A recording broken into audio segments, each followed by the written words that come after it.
भाई जबरदस्त किस्म का मैच जो कि आपने क्वेटा में देखा। पाकिस्तान सुपर लीग 8 का आगाज हुआ चाहता है। क्वेटा ग्लैडिएटर्स और पेशावर ज़ल्मी आपस में टकराए। क्वेटा ग्लैडिएटर्स ने ज़ल्मी को 3 रन से हरा दिया।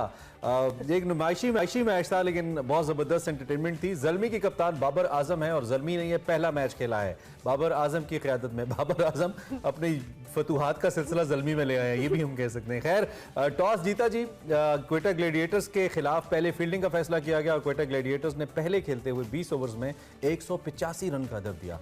इस ताकुब में पेशावर ज़ल्मी 7 विकेटों के नुकसान पर 181 रन बना सकी, नॉट बैड। ज़ल्मी के कप्तान बाबर आजम 18 गेंदों पर 23 रन बनाकर आउट हुए एंड इफ्तिखार अहमद 6 छक्के, एक ओवर जबरदस्त इख्तिताम किया भाई। दूसरी जानिब एक अहम खबर है वो भी आपको देते हैं, देन हम इस पे डिस्कशन भी ले लेते हैं। और आप बताएं वो खबर क्या है? खबर ये है कि जी एशियन क्रिकेट काउंसिल के इजलास में चेयरमैन पीसीबी नजम सेठी ने 2 टोक मौकफ अपनाते हुए वाजे किया है कि भारतीय बोर्ड का मौकफ तब्दील ना हुआ तो एशिया कप न्यूट्रल वेन्यू पर हो सकता है। साथ साथ उन्होंने मजीद कहा कि भारत ने अपनी क्रिकेट टीम पाकिस्तान ना भेजी तो पाकिस्तानी टीम भी भारत नहीं जाएगी। जराये के मुताबिक जी न्यूट्रल वेन्यू के तौर पर यूएई और कतर के नामों पर गौर किया जा सकता है और एशिया कप मुतासर हुआ तो वर्ल्ड कप और चैंपियंस ट्रॉफी पर भी डेडलॉक होगा। मार्च में एसीसी और आईसीसी दोनों के इजलास शेड्यूल्स हैं। दूसरी जानिब एसीसी इजलास में अफगानिस्तान क्रिकेट पर भी बात हुई और बोर्ड ने अफगानिस्तान का जो बजट है 9% से बढ़ाकर 15% तक कर दिया है। इसी सारी सूरत हाल पे बात कर लेते हैं। सलीम खालिक साहब हमारे साथ मौजूद है। थैंक यू वेरी मच खालिक साहब and a very good morning. जो ये कल नुमाइशी मैच हुआ पेशावर ज़ल्मी और क्वेटा ग्लैडिएटर्स का, सबसे पहले इफ्तिखार के 6 छक्कों पे हम बात करेंगे जिसको वहाब रियाज ने बड़े कॉन्फिडेंट तरीके से कहा कि अगर 6 छक्के मारना बहुत बड़ा काम है तो ये खाना भी बहुत बड़ा काम है। तो फेंटी तो खाई है वहाब रियाज ने। हाँ, आपको वैसे आदत है कि वो अक्सर इस तरह इंटरनेशनल मैचों में भी उनकी बढ़ाई लगती रहती है, आपको याद होगा। लेकिन अब वो मिनिस्टर भी पिछले दिनों मैं पढ़ रहा था कि मिनिस्टर बन रहे हो और उसके बाद बिल्कुल हमारे मिनिस्टर्स की तरह ही परफॉर्म किया। तो बिल्कुल जेब नहीं देता था, ये सलूक जेब नहीं देता था इफ्तिखार को। खैर लेकिन एक बहुत जबरदस्त काम हुआ कि क्वेटा में मैच हुआ और आपने देखा होगा हाउसफुल लंबी लंबी लाइंस लगी हुई थी लोगों की और उस पे 6 बॉलों पे 6 छक्के देख लिए तो बस समझे वो जो पैसे थे लोगों के वसूल हो गए। हालांकि मैच ये नुमाइशी था लेकिन सारे हमारे बेशतर हमारे स्टार प्लेयर्स खेल रहे थे तो लोग बड़ा एंजॉय किया उन्होंने। वही बात के इफ्तिखार ने जबरदस्त एक माहौल बना दिया था और अच्छी बात है कि क्वेटा में भी एक मैच हुआ, लोग आए और एंटरटेनमेंट का मौका मिला और आगे जाके फिर कभी जाके पीएसएल वगैरह के भी मैचेस हो सकते हैं, एक वेन्यू का और इजाफा हो सकता है।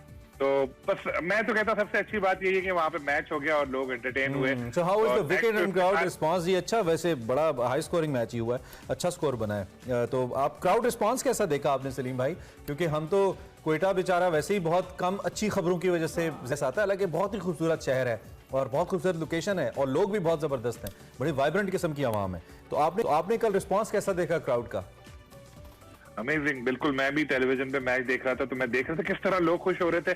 अच्छी बात यह है कि दोनों टीमों में अपने स्टार्स थे, जाहिर है अपने प्लेयर थे तो दोनों टीमों को बराबर की सपोर्ट हासिल थी दोनों टीमों को। हालांकि क्वेटा का है कि क्वेटा ग्लैडिएटर, लेकिन उनका तो होम ग्राउंड हो गया ना। और हाँ, एक अच्छी बात ये भी है कि जो लोकल प्लेयर जो खेले थे उन्होंने भी अच्छा परफॉर्म किया तो लोगों ने तो खूब एंजॉय किया और जिस तरह से प्लेयर्स के आपस में एक राइवलरी नजर आ रही थी वो भी देखने में अच्छी आई। एक अच्छी चीज ये भी थी कि पीएसएल से पहले थोड़ा माहौल बन गया और लोग अब पीएसएल का और शिद्दत से इंतजार करेंगे। हम पहले बात कर रहे थे कि पीएसएल का ना इमरान को ये कंसर्न था कि इतना वो जो मार्केटिंग पॉइंट ऑफ व्यू से या हाइप नहीं बन रही है। आपको लगता है कि अब इस मैच के बाद, क्योंकि मुझे लगता है ज्यादा फोकस इस मैच पे था हमारा, अब इसके बाद हाइप बनना शुरू होगी है, जो पीएसएल का एक एक्साइटमेंट और थ्रिल है वो मोमेंटम बिल्ड होगा इस मैच के बाद?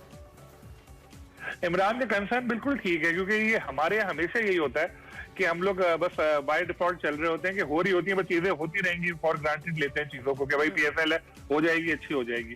तो बिल्कुल अब थोड़े से दिन रह गए, कोई ऐसी नजर नहीं आया कि कोई कैंपेन चली हो बड़ी जबरदस्त या कुछ हो रहा हो। तो ये मैच से थोड़ा बहुत तो यकीनन फायदा होगा, लेकिन पीएसएल में होता ये है कि जब शुरू हो जाता है ना इवेंट उसके बाद फिर 1-2 मैचेस होते हैं तो लोगों का फिर वो इंटरेस्ट बढ़ने लगता है, फिर आहिस्ता आहिस्ता खुद ही हो जाता है। और शायद पीसीबी के ध्यान में भी यही बात है कि यार हमें क्या जरूरत है, खुद ही हो जाएगा, सारा हाइप बन जाएगी।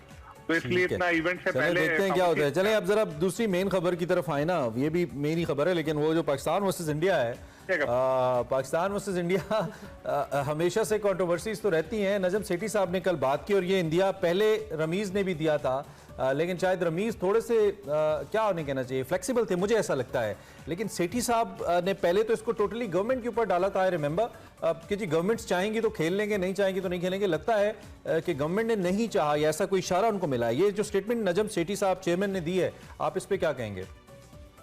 मेरा ख्याल है कि नजम सेठी साहब ने खुद स्टेटमेंट नहीं दी है। वो मीटिंग के अंदर उन्होंने कहा था जय शाह को, जो बीसीसीआई के हैं और एसीसी के भी जो सदर हैं, उनको कहा था मीटिंग के दौरान, जो वहां से वो लीक हुई तो वो आई है बात। लेकिन अगर आप रियलिस्टिक मुझसे पूछें चांस कितना है इंडिया के पाकिस्तान आकर खेलने का एशिया कप के लिए, तो वो 0% है। इंडियन टीम यहाँ पर बिल्कुल नहीं आएगी, इंडियन टीम नहीं आएगी।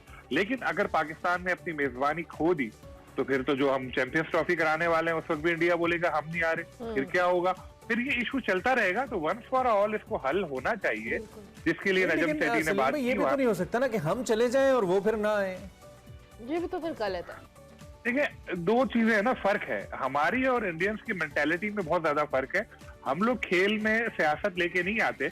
आप कल मैच हो कोई लाहौर में, आप विराट कोहली की शर्ट पहन के चले जाएंगे, कोई आपको कुछ नहीं बोलेगा।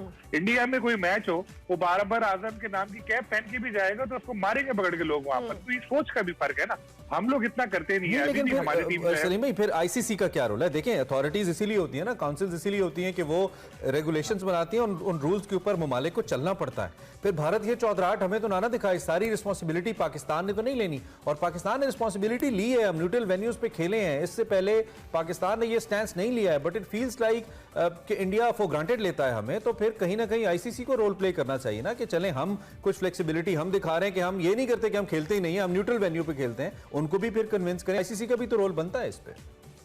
बिल्कुल आईसीसी का रोल बनता है, लेकिन आईसीसी को फिर इंडिया कहता है कि हमारी गवर्नमेंट इजाजत नहीं दे रही, वहां पे मामला अटक जाता है। लेकिन अब एक चीज ये हुई है कि पीसीबी ने क्या, इजलास में एक तजवीज ये भी आई है कि एशिया कप के जो इंडिया के मैचेस हैं वो यूएई में करा लें, दुबई में, बाकी मैचेस जो हैं वो फिर पाकिस्तान में हो, और अगर फाइनल में इंडिया पहुंचे तो फिर वो दुबई में हो।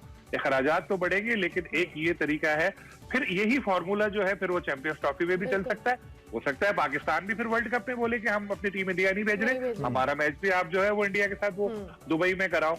तो इस तरह की कुछ चीजें हैं जो तजावीज हैं वो। लेकिन इससे ऑब्वियसली वही आपकी बात के एक्सपेंसेस भी बढ़ेंगे और वो एक प्लेयर्स का सारा सिस्टम भी चलता रहेगा। इन द एंड ये जो अफगानिस्तान का जो बजट बढ़ा है, ये भी बड़ी अच्छी बात है। अफगानिस्तान की टीम हमने देखा है बड़ा अच्छे तरीके से उन्होंने जो कह लें क्रिकेट के अंदर अपने पैर जमाए हैं, सो ये एक अच्छा इकदाम है।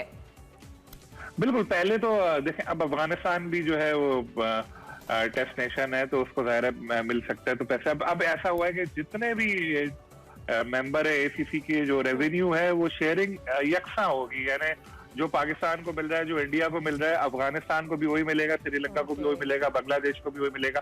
पहले शायद थोड़ा कोई फर्क था, और जरूरत तो ज्यादा इन्हीं लोगों को है, जैसे अफगानिस्तान है या जो इस तरह के ममालिक हैं, उनको ज्यादा जरूरत है फंड्स की, ताकि वो अपने क्रिकेट को दे सकें। ठीक है सलीम भाई, थैंक यू वेरी मच आपकी तशरीफ आवरी के लिए और तज्जिए के लिए।